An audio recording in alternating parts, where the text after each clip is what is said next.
Hey guys, it's Matthew Lee, and today I'm coming to you from the yoga studio where I just wrapped up a class. Today is Tuesday morning, and it's been a really wonderful day. Here in San Francisco, we rarely have days where it's beautiful and just nice. So I got to walk here from my house today without a jacket, and enjoyed a coffee at my all-time favorite coffee shop, Phil's Coffee, and got to sit and chat with the owner for a few minutes before class. Came here, and an unusual day here, only one person showed up for class today.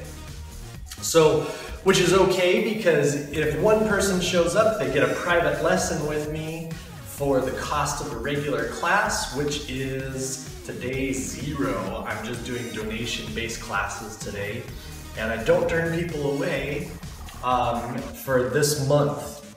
And so today it was even a lot of extra value because it was a private lesson for a great price. And they got all of my attention for the entire hour and a half.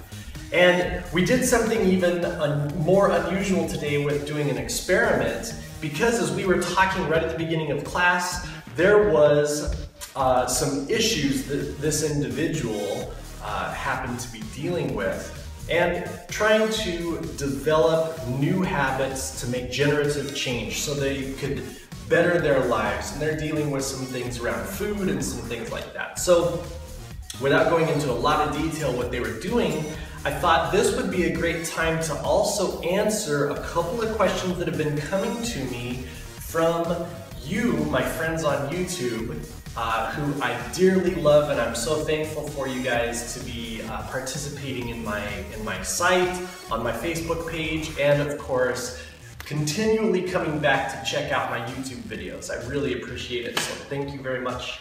And the question that comes to me, I've gotten this 3 times just this last couple of days over the weekend, is, hey Matthew, you keep talking about empowerment coaching. What in the heck is that? Is that just motivational speaking, or are you just trying to talk people into things, or what is it? Coaching, is it kung fu, just like lively and doing things like that? So let me answer. Empowerment coaching is what I've been working on, you could say, for my lifetime. It's what I'm meant to be doing. But especially in the last 4 years that I've been up here in San Francisco, I've been doing training specifically to find out how the brain works, how your mind works, and how you generate thoughts, and how those thoughts directly affect your feelings, how you feel. Because a lot of what controls what we do throughout our day is how we feel. If we wake up feeling bad, we have a tendency to go into this whole pattern of action that is bad. And if we wake up feeling okay, we have a tendency to have a better choice in the day, where we can do things that might be good, might be bad. Now, everybody always does the things that make them feel good. We come home after a long, hard, rigorous day at work, and we do whatever makes us feel good. That might be drinking beer, eating pizza, playing video games, or just zoning out in front of the television. But chances are, it's what you feel good doing that you're using as an escapism, or maybe not even an escapism, but you're consciously doing it because it makes you feel good. And so the thing with that is that not always what makes us feel better is healthy for us. So we want to, in the empowerment coaching, in learning all of this training that I'm doing with my mentors and my teachers, whether it's with Qigong, or the power movements in Kung Fu, or with the empowering movements in Tai Chi or Bagua, I'm using that as a mixture with this other training of how to affect your brain to make you feel better. But instead of going into a normal pattern which might be unhealthy, like just coming home and drinking beer and eating pizza after work, makes you feel great, but 10 years down the road, what are the costs of that? What's the effects? So this is specific training, doing specific exercises tailored to the individual in order to help them complete a path of change for the better in every aspect. Better for their thinking, better for how they're feeling about themselves, and better for their health.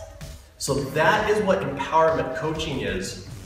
The idea of empowerment is because a lot of the things in our lives, whether it might be a dominant spouse, a dominant sibling, dominant parents, a bully at school, a bully at work, a boss, whoever, a bad client, you get the idea. Or it might not even be an individual, but a circumstance and the way that we're perceiving it that drains us of our power. We feel helpless when we're facing this person, or we feel the situation might be hopeless and we don't know exactly how to deal with it to empower ourselves. So a lot of the exercises that I teach, that I give to the individuals to do, are to, number one, take their power back and recognize the power that they do have, and how to, which in turn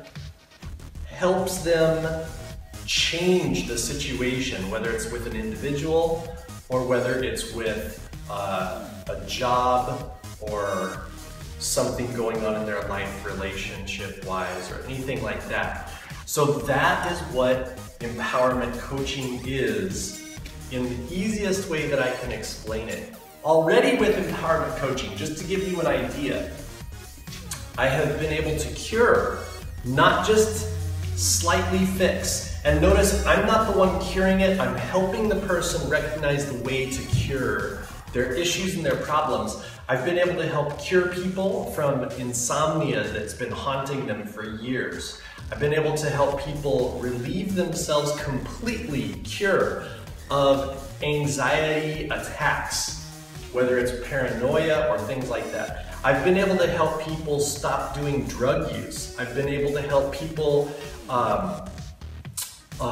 with their anger issues, where they're acting out and doing self-destructive things. And not only with issues that people are having that are destructive, but I've also been able to do generative work with people, which means things they're doing really well, but they want to accomplish greater things. I've worked with CEOs and presidents of corporations to help them become more motivated, more passionate, or more spiritual, or things on that line, how to become a better leader, how to help motivate their employees and their staff. So, and I've also worked with athletes, how to develop the skills that they've already got to greater heights so that they can perform better and work out better. And I've also been able to help people who are like cyclists, people who are rock climbers, people who are meditators, and of course, fellow martial artists. Because one of the things that we love about martial arts isn't just the ability to punch and kick hard, or to take a hard punch, the fitness, but as we get older, we also start to really appreciate the benefits that it gives us, and we always grow to want to do that better. So I've been able to do that as well for quite a handful of people as well. So that is what empowerment coaching is. Today, just to give you a brief example, the individual that showed up in the class was interested in changing their habits as far around eating and around working out. Because I saw them today in class, you know who you are, but I don't see them frequently in class. So one of the things they were talking about was wanting to be in class more regularly. eat better, and create a greater bit of fitness. But the thing that kept coming up was it seemed very difficult. So number one, I was telling him maybe if this resonates with you, you might have similar things that you're trying to accomplish. Don't try to accomplish everything at once. That's really good. Too much change all at once is dramatically overwhelming. So I said maybe pick one and develop that habit. And then when that's going great, use that energy and motivation to develop habit number two and go on to other things and continually get better.